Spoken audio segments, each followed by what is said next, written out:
Hello there, I'm James Hosier, and I'm here to review the Creepy Archives. Ooh. Now, before I review this, let me give you some history about the Creepy Archives. In fact, the Creepy Comics. You see, back in the 1960s, people were getting sick of all those people hating horror comics. In fact, back in the 50s, they canceled Tales from the Crypt because of it. So, one brave man decided to stand up, power to the people, with his comics called Creepy. Now, before I begin, let me show you some differences between Creepy and Tales from the Crypt. Like for starters, I'm going to show you a comic image.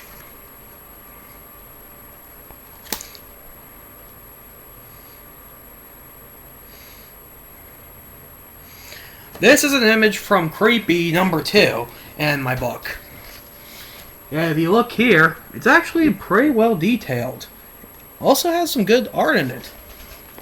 As for Tales from the Crypt and the Vault of Horror, also The Haunt of Fear, when you look at their comics, what you see isn't much of an artwork in detail.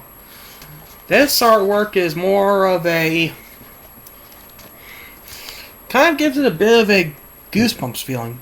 Then again, to be fair, R.L. Stine did get inspired from the EC comics too. Now another difference is, unlike Tales from the Crypt, which is in color, Creepy is in black and white. So I'm going to have to show you deeper. Now, let me tell you what I like and dislike about the Creepy Archives. Alright? The first thing I like is that these comics actually have a historic backstory about the revolution for the Creepy comics. Like, for example, this first one told the story called the Warren Revolution. Yeah, after EC comics were outlawed. Another thing I like is that they actually try to keep the original ideas. Like, this is the cover for Creepy number 1. And that old man there, right here, that's Uncle Creepy. Another thing I like about it is that the stories are surprisingly a lot more terrifying than they were in Tales from the Crypt. Like, for example, a story of a man who murdered his wife because she was into voodoo. Yeah, into voodoo. So, out of being furious and getting annoyed, she decided to chop off her head. Like, off with your head. But to be fair, though, she did try to kill him with it, too. Anyway, out of revenge, she stalked him with what was left of her. You see, she somehow got her shrunken head and became a zombie. Not the eating kind of zombie. More like that, I'm going to kill you personally kind of zombie, because there is a difference between zombies and flesh eaters. I'll explain. A flesh eater is what George A. Romero came up with. Zombies that eat people, they're known as flesh eaters. Now, a real zombie, they normally just come back to get revenge on you for killing them. That's the difference. Another thing I do like about the Creepy Archives is that they actually have some interesting storylines in it. Like, for example, this story where a man murdered his co-workers just to get the credit for their comic stories. They came back as zombies and out of revenge, they decided to decorate one of their comic stories with his blood. Because the only thing that sucks is that they really have to describe it. Sorry, my camera's a little bit reversed. Yeah, and now let me show you the man himself. Uncle Creepy.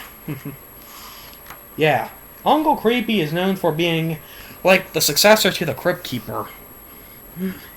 He always tells stories. The only difference is that he's more, easygoing. Like, he doesn't do puns as often as the Crypt Keeper, but he makes up for it with his horror stories.